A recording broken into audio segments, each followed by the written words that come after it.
todos. Compañeros, es un gusto estar acá. Muchas gracias por la invitación. Gracias Jorge, gracias Guillermo, gracias Pipi, gracias al equipo. Es un gusto estar acá en este panel. Lo primero que debiera hacer es marcar los límites de mi exposición. Hace un mes y medio, cuando Jorge me propuso integrar este panel, les confieso, vamos a hablar de fraude, concretamente vamos a poner en esos términos, como tratando de macerar un poco la pregunta que plantea, la pregunta problemática que plantea en el título entre el fraude y el caos. Es una muy buena síntesis, pero el timing demuestra que era una excelente idea. Los hechos fueron llevándonos a esta situación, por lo cual es inmejorable la situación para hablar de esto. Ahora, de todos modos, yo creo que tengo un rol acá que, por un lado, es presentar el escenario general, ir de lo general a lo particular, una perspectiva más sistémica y sobre todo geopolítica, para que después ellos puedan hablar desde lo más técnico, pero por otro lado el rol es hacerlos esperar, para escuchar de lo que realmente querían escuchar, que es esto del sistema electoral.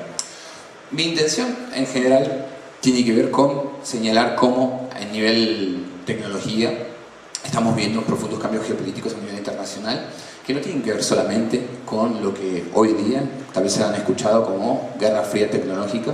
Estamos viendo cómo se reproducen categorías utilizadas durante el siglo XX, agregándole adjetivos que en cierto sentido lo actualizan en términos doctrinarios a las problemáticas actuales, pero siguen partiendo de paradigmas previos, ¿no? Guerra fría, perspectivas profundamente estadocéntricas, una mirada bipolar en un escenario multipolar. Lo que es, en mi opinión, es el marco en el cual nos estamos encontrando, es en la emergencia de un nuevo tipo de modelo, un nuevo modelo de acumulación capitalista. No estamos en el capitalismo industrial del siglo XX, estamos en la emergencia. Algunos lo consideran un capitalismo de vigilancia, otros lo consideran un capitalismo de plataformas, otros un neurocapitalismo, un biocapitalismo, un tecnocapitalismo, un capitalismo de datos.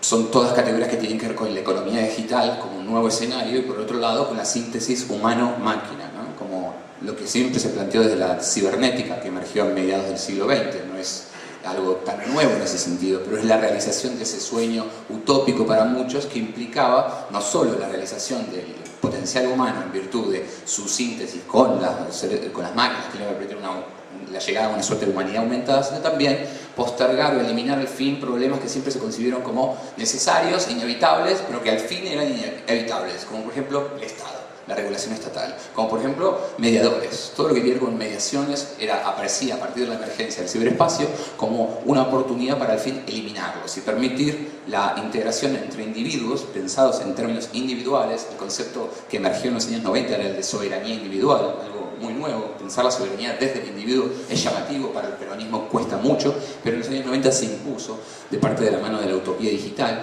y lo que parecía claramente era la idea de que estamos entrando en una era postestatal, una era donde los estados ya no iban a ser capaces de regular y que a su vez no era legítimo que lo hicieran porque iban a romper el juguete, iban a romper la gallina del huevo de oro que era Internet, que era esta tecnología multipropósito que permitía que el potencial humano llegara a este sueño siempre contenido por la burocracia, la corrupción de la política, lo que fuera que se lo consideraba. Por supuesto, esto venía de la mano de un modelo de acumulación específico que era el estadounidense, pero iba más allá de eso. Pues. Lo que hemos vivido en los últimos 15 años es que esto se ha roto. En particular en los últimos 5 o 6. En los últimos 15 años se empezó a poner en crisis eso. Y empezaron a... ¿Cómo se puso en crisis? Bueno, países emergentes, con economías emergentes, países en desarrollo, como China, Rusia, Brasil, en su momento Argentina, pero sobre todo estos que les digo, India también, planteaban el Estado tiene que tener un margen de autodeterminación para políticas domésticas. El primer asunto donde se discutió fue bueno, acá lo vimos con el programa Conectar Igualdad, o el programa Sarmiento para la Ciudad de Buenos Aires, o el programa en San Luis. Cada territorio, en cierto sentido, provincial tuvo su propio programa. Me refiero a las aulas virtuales, la incorporación de tecnología al aula. Ese fue el primer momento donde los estados dijeron, nos están postergando y nosotros tenemos que tener la prerrogativa para definir estas cosas. El software tiene que ser libre, los contenidos tenemos que definirlos nosotros, y el Estado no puede abandonar esta prerrogativa, no puede ceder esta soberanía. Esto fue en 2003, 2004, 2005, la Cumbre de Sociedad de Información, 2003, 2005. América Latina en su conjunto en realidad tuvo una respuesta mucho más tardía, pero este es un fenómeno global que empieza a aparecer entonces.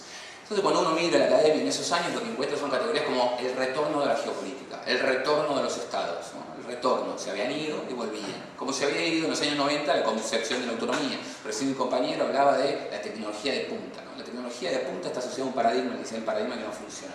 Bueno, el paradigma que no funciona, que no es tan nuevo, es el paradigma de la modernización. Paradigma de que hay un modelo de desarrollo y lo único que se diferencia son etapas de implementación en cada territorio, ¿no? Hay un camino, una fórmula, esa fórmula genérica es universal y funciona donde se aplique siempre y cuando se aplique esas normas, ¿no? Entonces tenemos la primera etapa, la segunda etapa, la tercera y la cuarta. Vemos como el discurso de la modernización ha vuelto, se ha instalado, a veces voto electrónico, en este caso un elemento tecnológico en el proceso electoral tan solo, pero el discurso ha vuelto, hay un Ministerio de Modernización muy fuerte, aunque sea medio precario su propia brújula, no tiene claramente un norte, es un ministerio con mucha fuerza y es una lógica que se impone en todo. Yo trabajo en el Poder Legislativo la modernización parlamentaria es fundamental, también soy docente de gobierno electrónico y todo eso se viene bajando fuerte. Ahora, lo que se incorpora en esta nueva generación, esta nueva respuesta que en los años 2000 en adelante, 2010 en adelante dan los países latinoamericanos, es la oposición al paradigma de la modernización con el paradigma de la autonomía. El paradigma de la autonomía, creación de los países latinoamericanos. Un paradigma que de alguna forma permite, en los años de la Guerra Fría, en la concepción de la política de la tercera posición de Perón, la autonomía era ese espacio de autodeterminación para la política doméstica que se diferenciaba del bloque occidental donde estaba inscrito la Argentina o los países del bloque occidental. Era una autonomía heterodoxa, se decía Juan Carlos Puig, el gran teórico de la política exterior argentina, donde hay una autonomía heterodoxa. Y la autonomía fue de alguna forma el paradigma opuesto a la modernización. Si había una sola perspectiva para aplicar al desarrollo tecnológico de todos los países, también había del otro lado un paradigma que era basado en aumentar los márgenes de autodeterminación para políticas públicas y de alguna forma ese paradigma se llevó al plano tecnológico. Arrancó en la política exterior en los países latinoamericanos y después se llevó al plano tecnológico. En los años 70, la creación de incorporación de innovaciones que hoy parecen viejas, pero en ese momento eran disruptivas. Tecnologías disruptivas siempre las hubo y siempre tenía que ver con disruptir relaciones sociales, regulaciones sociales de base del orden público. En los años 70 la amenaza eran los satélites de largo alcance que permitían incidir. Me acerco al micrófono, gracias. Los satélites de largo alcance que permitían incidir sobre el espacio informacional de otros territorios. La amenaza en ese momento de que la soberanía informacional fuera violada por este tipo de tecnologías no convenientes o inconvenientes generó que foros como la UNESCO, ¿sí?, que tal vez eran foros no residuales, pero sí con no una agenda geopolítica tan marcada y una agenda basada en la periferia sobre todo, tuvieron ese rol. En los años 70 la UNESCO se convierte en el centro de la discusión tecnológica para acompañar a los países de movimientos no alineados, a los países periféricos y tratar de elaborar una respuesta. Entonces la autonomía, que nace como un producto propio de América Latina, así como la dependencia, así como la iglesia social, la doctrina social de la iglesia vinculada al tercer mundo, todo eso son creaciones propias, se lleva a la tecnología. Y de alguna forma en los años 2010 todo ese debate vuelve. La modernización en ese momento era la parte más débil de las dos y la autonomía empezaba a crecer. Pero Jorge me propone volver a hablar de la integración regional, de los alcances y límites de la integración regional, de los alcances y límites de los procesos de creación de intereses conjuntos, ¿sí?, que es algo muy importante. Volvimos a hablar en esos años de intereses nacionales, pero empezamos a hablar de intereses conjuntos en América del Sur. Cierto, hubo intereses conjuntos en los años 90, en los años 80, esos intereses fueron cambiando, tenían que ver más con una inserción competitiva y no tanto con una integración sectorial, progresiva, de base industrial. En los años 2010 en adelante empiezan a suceder una serie de eventos que modifican esa ecuación. Más cerca todavía. Empiezan a suceder una serie de... Sí, se nota la diferencia. Empieza a suceder una serie de hechos que cambian esa ecuación. A nivel económico global, las plataformas empiezan en términos de sector, de la fracción del capital informacional, empiezan a ganarle a otro sector del capital informacional. En los años 90, la desregulación de las telecomunicaciones, que eran monopolios en general estatales, eran vistos como el gran problema a desarmar para que la revolución digital pudiera cursar, ¿verdad? Había que liberalizar las fuerzas del mercado y de ese modo permitir el verdadero flujo de la información. En los años 2000, el crecimiento de Facebook, de Google y demás, todavía era visto como algo positivo porque le permitía, pensemos en la lógica demócrata de Estados Unidos, no en el Partido Republicano, sino en el Partido Demócrata, que siempre ha sido el que ha tendido a exportar la democracia como su forma de plantear la política exterior. Año 2000 es año de primavera árabe. La primavera árabe tenía un locus, una un fundamento en el discurso tecnológico muy fuerte. Mediante plataformas digitales, la sociedad se iba a poder organizar en términos de acción colectiva y derrocar gobiernos autoritarios. Y había que, desde las plataformas digitales, ponerse al servicio de esa acción colectiva en territorios de alto control de la esfera pública para poder generar una exportación de la democracia. Eso generó las condiciones de posibilidad de la puja entre Google y Huawei de hoy día. En el año 2000, China plantea una serie de requisitos para lo que es censura en las búsquedas de Google, y Google, agrandando también esa discusión y dándole un apoyo fuerte al Departamento de Estado de Hillary, se corre de China. Se va en términos de motor de búsqueda. Se queda como sistema operativo de los celulares, pero todavía no. Bien. Se queda como sistema operativo de los celulares, pero se va como motor de búsqueda. Y eso ya demuestra que ahí hay un momento de securitización del ciberespacio. La securitización tiene que ver cuando se transforma algo que no es considerado una amenaza en una amenaza. ¿Cómo se transforma algo que no es una amenaza en una amenaza? Mediante el encuadre informativo, la construcción de consensos. En eso ya todos estamos bastante formados a partir de lo que ha pasado en los últimos 10 años y sabemos cómo ocurre. Pero lo importante es que se define algo que no era una amenaza para un orden como una amenaza para un orden que implica una amenaza existencial ante lo cual hay que elaborar algún tipo de reacción en términos de gestión del riesgo. Bueno, la securitización del ciberespacio, este nuevo dominio operativo que acompaña a la tierra, al mar, al aire, al espacio exterior, y es una síntesis de elementos físicos y elementos virtuales. Elementos físicos como cables, como antenas, como satélites, porque Internet y la era digital se asentada sobre lo físico, ¿sí? Y en lo físico, asentada en territorios, el Estado interviene, el Estado está. Sobre todo ciertos actores privados, como las empresas de telecomunicaciones. Las plataformas aparecen como actores desterritorializados, globalizados, pero las telecomunicaciones, la prensa tradicional, la protección de la propiedad intelectual, todo eso tiene un basamento territorial mucho más fuerte. Entonces empezó a hablar del giro hacia la infraestructura en la gobernanza del ciberespacio. Se empezó a hablar de cómo todo giraba hacia controlar la infraestructura de un modo indirecto, de recuperar el control soberano de los estados sobre los contenidos que circulaban en Internet. Entonces, años 2010 en adelante, y China fue el gran partidor de aguas, ya había tenido su muro, su firewall, como le dicen, que mantiene su muralla china de nueva generación, que mantiene algunos contenidos afuera y otros adentro. Pero todavía había una interdependencia globalizada fuerte, ¿no? Todavía Google estaba con su motor de búsqueda y demás. En los años que siguen, lo que vemos es que Trump, que no es tanto causa, sino más bien efecto de este proceso de larga duración de emergencia de un nuevo capitalismo y de cierta marginalización de Estados Unidos en el propio modelo que proponía, cambia la ecuación y dice: yo voy a privilegiar a los actores económicos que están anclados en mi territorio. Yo voy a privilegiar a los actores económicos que pagan impuestos, que generan puestos de trabajo. Más allá de las críticas que se le pueden hacer a Trump, lo que quiero decir es en cómo plantea Internet, cómo plantea el ciberespacio. Y lo que dice es: vamos a terminar con un paradigma que fue fundamental para entender cómo se erigió Internet y el ciberespacio. Internet es el núcleo del ciberespacio, pero el ciberespacio incluye cuestiones mucho más grandes. Hay algo que se llama neutralidad de red. La neutralidad de red lo que dice es que los que tienen los fierros, los que tienen las autopistas, no le pueden decir a los que tienen los contenidos, como las plataformas, que algunos paquetes que circulan por la red pueden ir más rápido que otros. No puede establecer peajes, ¿sí? Los dueños de las autopistas en Internet tienen que ceder a todos los paquetes, como se dice, que circulan por la red.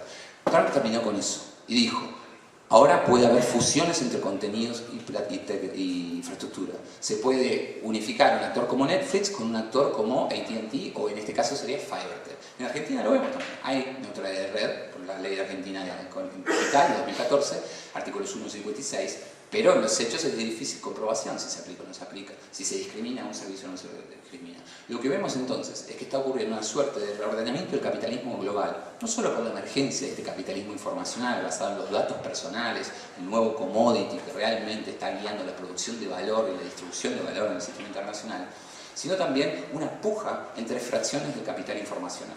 Y esa puja parece más silenciosa. Uno cree que hay un Estado homogéneo que trae un proyecto y ese proyecto se aplica sin más en el tercer mundo, y lo cierto es que hacia adentro de ese primer mundo están ocurriendo clivajes fundamentales que tal vez a la hora de importar sus políticas modernizadoras no terminamos de ver ni problematizar, como si efectivamente hubiera un camino universal para todos, pero a la vez vemos que ni siquiera se aplica en su propio país de origen. Entonces esta securitización del ciberespacio se eleva hacia la securitización del espacio informacional en su conjunto.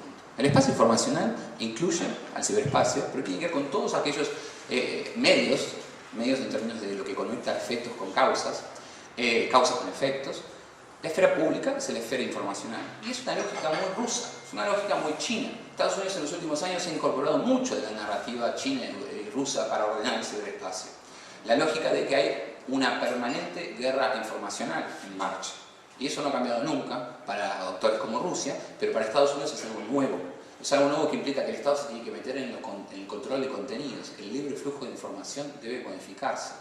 El libre flujo de información es, por supuesto, algo para afuera, para llevar a la OMC, la Organización Mundial del Comercio. Hoy día se está regulando la economía global, no la economía digital a secas, sino la economía global del futuro se está regulando hoy, o se quiere regular, en la Organización Mundial del Comercio, a partir de algo chiquitito, que es el comercio electrónico. El comercio electrónico era un programa que salió en 1998, se hablaba de comercio electrónico, de gobierno electrónico, después se hablaría de digital, antes se hablaba de informacional, después se iba a hablar de ciberespacial. Estamos cambiando permanentemente los adjetivos y el fenómeno no termina de emerger, son claramente los datos personales.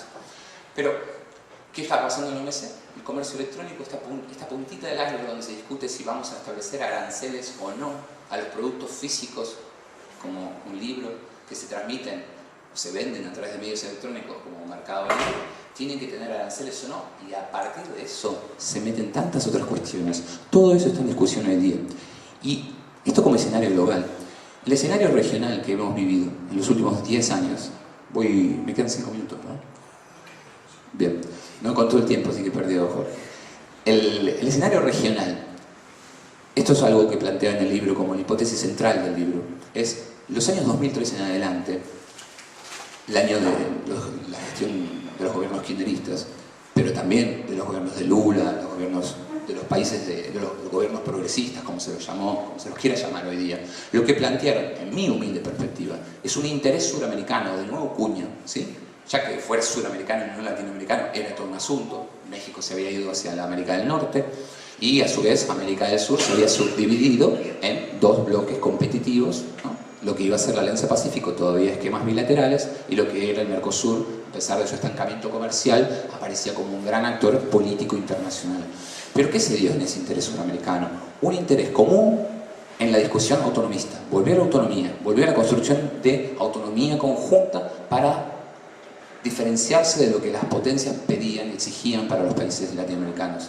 Pero en términos de desarrollo, porque esas dos palabritas siempre fueron de la mano, hace 60 años que van de la mano, desde el peronismo en adelante van de la mano, autonomía y desarrollo, autonomía para decidir, desarrollo en términos de lo que se quiere distribuir, generar y distribuir. Siempre era autonomía para el desarrollo, desarrollo para la autonomía, sin las dos no se sostiene, con una sola se cae el sistema. A nivel unilateral se entiende mejor, a nivel regional se complejizó el escenario, porque lo que, en mi opinión, ocurrió es que se construyó un interés conjunto en clave autonomista, pero se construyó, o mejor dicho, se legitimó, se normalizó un interés unilateral en clave desarrollista. Y el interés conjunto autonomista permitía, de alguna forma, estar de acuerdo y estar de desacuerdo, ¿no? Estamos de acuerdo en que queremos más margen de autonomía nacional para tomar decisiones de política pública en detrimento de los intereses de las potencias extranjeras, pero hacia adentro después, ¿qué hacemos? También estaba la cuestión de la emergencia de Brasil como el líder sin seguidores, como lo llamó Andrés Malabou, y la cuestión de que Argentina era un competidor o no un competidor de Brasil en ese proyecto. Ahora, ¿qué pasa en 2013? Ahí cambia todo, y dura muy poco ese cambio, y demuestra los límites de un interés sudamericano consolidado a medias, solamente en su fase autonomista. Se dan una serie de ecuaciones, una serie de situaciones vinculadas a la tecnología que hacen creer que por una cosa de un año y medio, hacen creer que al fin América Latina tiene un discurso desarrollista vinculable a la autonomía, y es el discurso tecnológico. Piensen en el vuelo de Evo Morales, que es desviado en territorio europeo, porque supuestamente allí viajaba Snowden. Piensen en el asilo a Julian Assange, titular de Wikileaks, en la Embajada de Ecuador, 2012-2013. Y piensen en las revelaciones de Edward Snowden de que se estaba espiando desde Estados Unidos no solo a los ciudadanos de todo el mundo y a sus propios ciudadanos, no solo a los países adversarios, sino sobre todo a los países aliados, entre ellas Dilma. Entonces, ahí en ese proceso hay una suerte de primavera autonomista tecnológica en América Latina que tiene que ver con tratar de utilizar a la tecnología como el instrumento para favorecer la cooperación regional. Esto es 2013. Y Brasil se pone, al parecer, al fin, al frente de ese proceso de integración y cooperación que siempre se le pidió, parece que está dispuesto a hacerlo, genera una gran cumbre, Dilma va a la ONU, habla acerca de la soberanía autonomista tecnológica, habla de la seguridad informática, habla de trabajar conjuntamente. Se crea una decisión del CMC, el Consejo Mercado Común del Mercosur, que es el máximo órgano decisor del Mercosur, saca una resolución que nadie recuerda, tal vez algunos expertos de seguridad informática, que es crea un organismo que se llama RAPRICIT, la peor sigla después del Frejuli, RAPRICIT, y que lo que establece es básicamente un régimen conjunto para definir las pautas de seguridad informática, pero en términos autonomistas. Esto se crea en 2014, nunca se pone en efecto, pero es un claro ejemplo de que la autonomía, de alguna forma, y la tecnología se vinculaban. ¿Cómo ocurre esto? ¿Cómo es esto posible? Porque de alguna forma, si lo que ocurre es que la tecnología, o ciberespacio específicamente, pasa de un campo discursivo a otro. Pasa del campo discursivo de la autonomía pasa del campo discursivo del desarrollo, estaba vinculado a yo uso la tecnología para desarrollarme. Piensen que en 2003, Consenso de Buenos Aires, la declaración que relanzó el Mercosur, se hablaba de la integración de los pueblos latinoamericanos al mundo digital, nada más. Pero lo digital era claramente una estrategia de desarrollo unilateral para una inserción competitiva. ¿Cómo es que pasa de un campo discursivo del desarrollo a la autonomía, la tecnología? Bueno, a partir de la securitización, a partir de considerar que es una amenaza que se le presenta a los países latinoamericanos coinciden en que hay que trabajar desde no solo la cooperación autonomista en términos más abstractos y políticos, sino también la cooperación autonomista en términos tecnológicos. Y eso es una punta del iceberg, que es el lanzamiento de algo nuevo que podría haber sido el principio de una integración regional de nuevo cuño. Hoy día, la Alianza Pacífico le pasa el trapo al Mercosur en lo que tiene que ver con habilidades digitales y agenda digital. De hecho, el Mercosur desde el año 2018 en adelante copia literalmente a la Alianza Pacífico en todo lo que tiene que ver con economía digital, copia su programa, habla de grupo de agenda digital. A su vez hay una bajada de línea fuerte de la OEA en su área de lucha contra el ciberterrorismo y también del Consejo de Europa, que es un actor importante en lo que tiene que ver con construcción de regímenes internacionales de relación con el cibercrimen y relación con protección de datos. Entonces vemos en Argentina en particular que desde que sube Macri se dan una serie de cambios vinculados a esta gobernanza del ciberespacio. Gobernanza es gobierno, pero menos pensando en términos de sujeto y actor, y más en términos de proceso, ¿sí? Cuando habla de gobierno parece que es un actor único, racional, homogéneo. Cuando habla de gobernanza es un proceso distribuido, donde hay varios actores, distintos tipos de reglas, instituciones y demás. Bueno, la gobernanza del ciberespacio en la era Macri tiene una serie de características claves, y acá trato de darle el pie a los compañeros. Uno de los elementos más interesantes, problemáticos, cuestionables, peligrosos de lo que ha hecho Macri en este sentido, el gobierno de Macri, ha sido lo que tiene que ver con la política de protección de datos personales. Al mismo tiempo es un área potencial donde hay que trabajar, no es para postergarla, pero es para meterse en serio porque es muy peligroso. Después de a partir de lo que empezó a pasar con Smartmatic, todo lo que estamos hablando hoy, nos olvidamos un poco de eso, o más bien lo pusimos en un segundo plano porque esto es urgente, fundamental y puede determinar mucho el destino de, no sé si de los hechos, pero sí de cómo interpretamos los hechos y cómo creemos en los hechos. Pero hay algo vinculado a la protección de datos personales en una era de capitalismo de vigilancia, en una era de capitalismo de datos, que tiene que ver con qué hacemos con los datos personales si estamos en el Estado. Si estamos en el Estado, ¿cómo evitamos desde afuera del Estado, mejor dicho, que el Estado los utilice específicamente en favor de, o el gobierno los utilice, mejor dicho, porque no es el Estado en su conjunto, el gobierno los utilice para una campaña microsegmentada? Hoy día todo es microsegmentación, ¿sí? Lo que uno produce en términos de datos, porque es producción, mucha gente ya está hablando de producción de datos, es trabajar, gente incluso que trabaja en Microsoft dice que darle me gusta a algo o consumir internet, lo que fuera, es producir, por lo cual es trabajo, por lo cual tiene que haber sindicatos de datos, pero bueno, esto va aparte. Lo que importa es que en una era donde el actor que tiene mayor base de datos personales es el Estado, que eso no parece tan nuevo, ¿no? Pero parece que es como que hay que aclarar que eso está ocurriendo, es lo típico, pero hoy está ocurriendo. ¿Qué tipo de controlor hacemos para que el Estado no utilice esos datos personales en favor de específicamente el gobierno de turno? Hay una autoridad de aplicación de la protección de datos que durante esta gestión se fusionó con la autoridad de aplicación de acceso a la información pública. Acceso a la información pública tiene su ley, protección de datos tiene su ley, en el año 2002. Año 2000.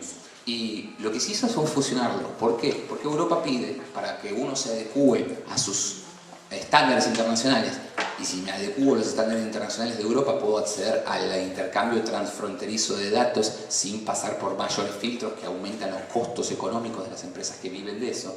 Si yo tengo una zona, si yo soy reconocido como un socio adecuado, formo parte de una zona de intercambio seguro. Esto es clave, porque en el futuro, o en la actualidad ya, para hacer una zona de integración no bajamos aranceles. Para hacer una zona, va a haber una dimensión vinculada a aranceles de productos digitales. Le cobramos aranceles a Netflix o no. Esa es una mínima forma de pensar hoy la integración regional, o no regional, pero integración entre zonas, porque por ejemplo Unión Europea y Mercosur no es una integración regional, sino interregional. Pero hoy día la construcción de zonas, grandes, de estados continentales, como pensaba Metro que Jorge siempre recuerda como un concepto clave, ocurre a partir de esto, cómo los estándares técnicos terminan conformando zonas de intercambio seguras o zonas de intercambio con los mismos estándares.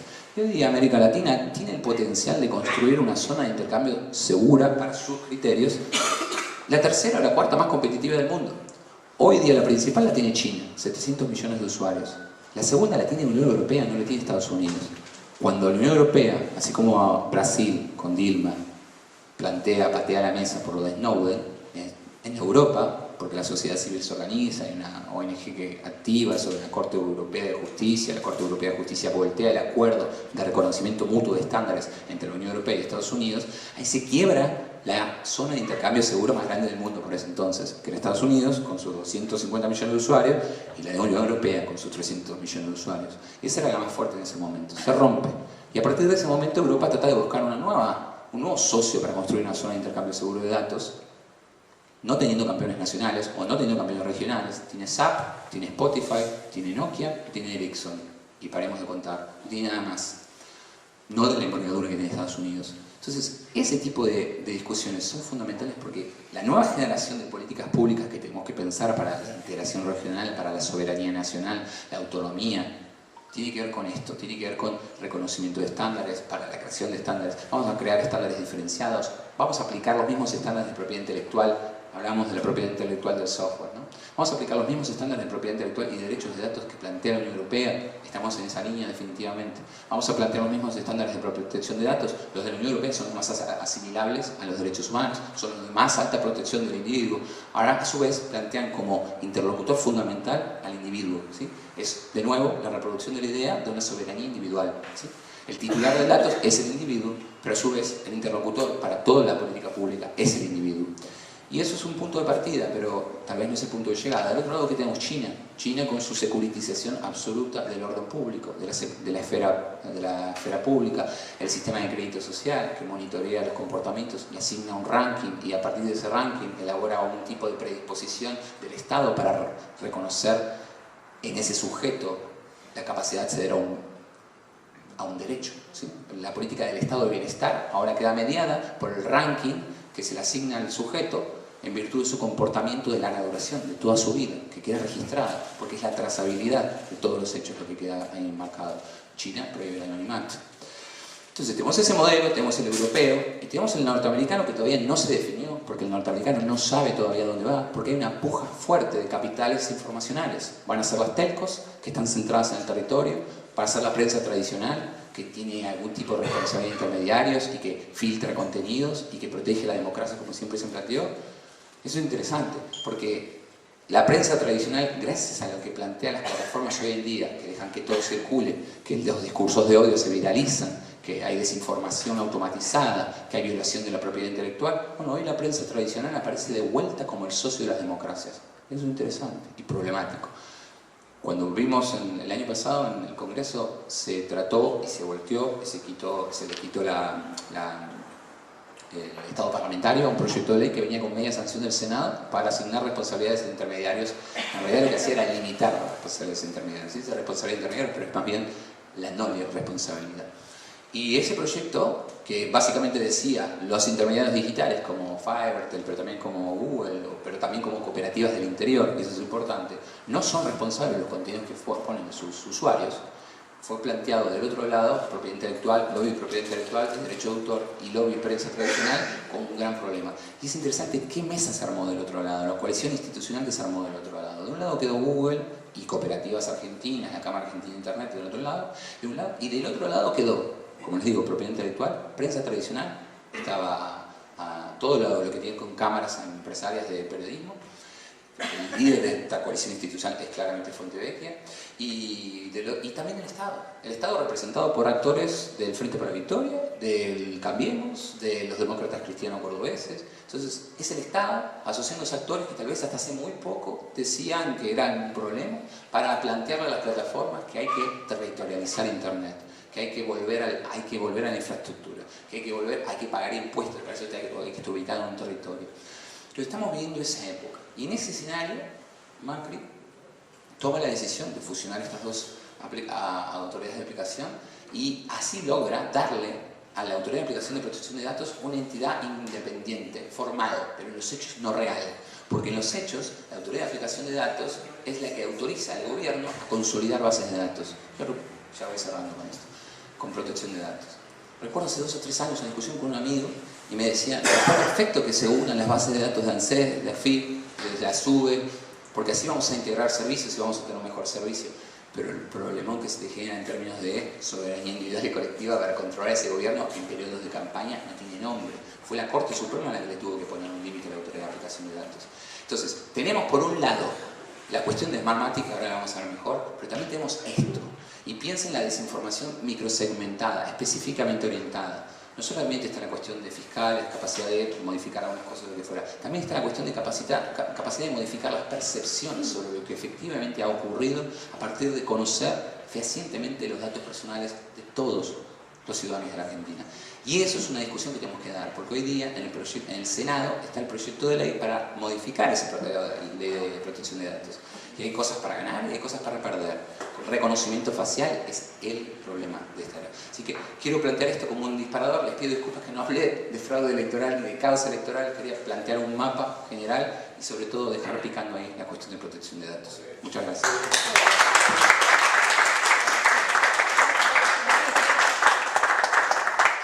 Gonzalo nos ha planteado un universo en el cual hay que adentrarse. El libro que yo mencionaba y mostré, porque me he entusiasmado con él, plantea algunos conceptos que creo que hay que empezar a entender para discutir lo que viene, porque la falta de conceptos nos hace el peor de los efectos en cada uno de los ciudadanos, que no interpretar qué efecto causa sobre la sociedad, la democracia, la representación y la justicia social estas decisiones que parecen de otro mundo, cuando en realidad son de este mundo y modifican el hoy, lo que mañana vamos a ver los resultados en un plazo no tan corto, y que cuando nos damos cuenta de lo que está pasando, muchas veces ya es tarde para